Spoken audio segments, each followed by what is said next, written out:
সুপ্রভাত, বড়দের আমার প্রণাম এবং ছোটদের আমার অনেক অনেক ভালোবাসা জানিয়ে আজকের ভিডিওটি শুরু করছি। আমি সঙ্গীতা, আপনারা দেখছেন জলছবি ব্লগ। আজ বৃহস্পতিবার, তাই সকালবেলা প্রথমেই আমি আমার রান্নাঘরের কাজ সেরে রান্নাঘরটা লেপে নিলাম। তারপরে বাইরের কাজকর্ম সেরে এসে স্বপ্নদীপকে ঘুম থেকে তুলে আগে ওকে রেডি করলাম। তারপরে আমাদের চা বসিয়েছি, চাটাও আমাদের হয়ে গেছে।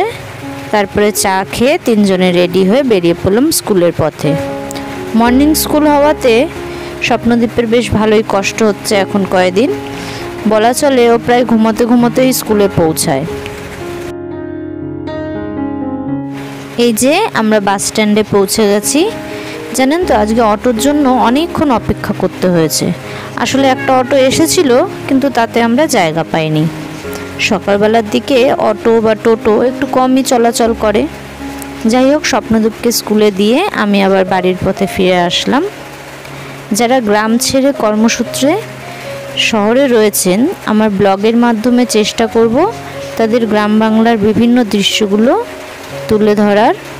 আর এখনও আমাদের গ্রাম বাংলায় যে সমস্ত পুজো, নিয়ম, রীতিনীতি প্রচলিত রয়েছে, সেগুলো আমার ব্লগের মাধ্যমে তুলে ধরার চেষ্টা করব। আমার ভিডিওটি আপনাদের কেমন লাগছে সেটি অবশ্যই কমেন্টে জানাবেন। বাড়ি এসে প্রথমেই আমি রান্না বসালাম।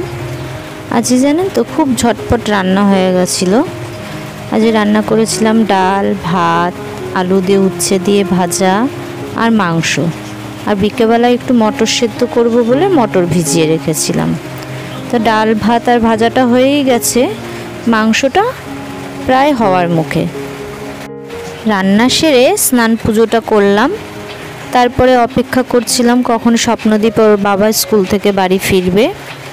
তো ওদের আজকে আসতে একটু দেরি হচ্ছে, জানি না কেন। তো চলুন আমার বাড়ির পরিবেশটা একটু আপনাদেরকে ঘুরিয়ে দেখাই।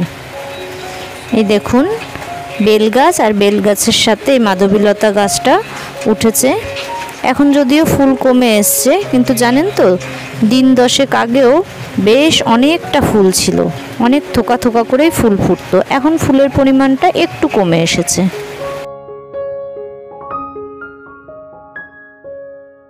আমার অপেক্ষার অবসান হলো। ওই যে স্বপ্নদীপ আর ওর বাবা স্কুল থেকে বাড়ি ফিরে এসেছে। তবে ওর বাবা বলছে কি যেন একটা কাজ আছে, তাই আবার একটু বাজারের দিকে যাবে। এখন বিকেল ওই প্রায় 5টা মতো বাজে। আমি বাগানটা পরিষ্কারই করছিলাম, তো ভাবলাম আপনাদের সাথে একটা জিনিস শেয়ার করি। দেখুন কি পরিমাণে কামরাঙা বাদুড়ে খেয়ে ফেলেছে। আসলে খায় তো না, তার চেয়ে বেশি নষ্টই করে। প্রচুর টিয়া পাখিও আসে সকালের দিকে, কোনোভাবেই তাদের ঠেকানো যাচ্ছে না। আর কীভাবেই বা ঠেকাবো বলুন। ওর বাবা বিকেলবেলা 2টো ড্রাগন এনে দিল, তাই সেটাই কাটতে বসেছি। আসলে এই পিঙ্ক ড্রাগনটা খেতে আমার খুবই ভালো লাগে, সেজন্য এক ফোঁটাও দেরি না করে ঝটপট কাটতে বসে পড়লাম। এদিকে স্বপ্নদীপ বিকেলবেলা ওর পাশের বাড়ি এক ভাইয়ের সাথে গল্প করছে। একটু সাইকেল নিয়ে বেরোনোর পরিকল্পনায় ছিল, তবে এখন প্রায় সন্ধে হয়ে আসছে বলে আমি বললাম থাক, এখন আর যেতে হবে না, কালকে যেও।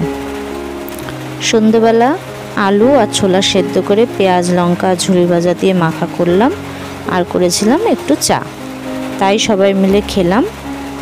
তাহলে আজকের ভিডিওটি এখানেই শেষ করছি। আশা করি আপনাদের ভালো লেগেছে।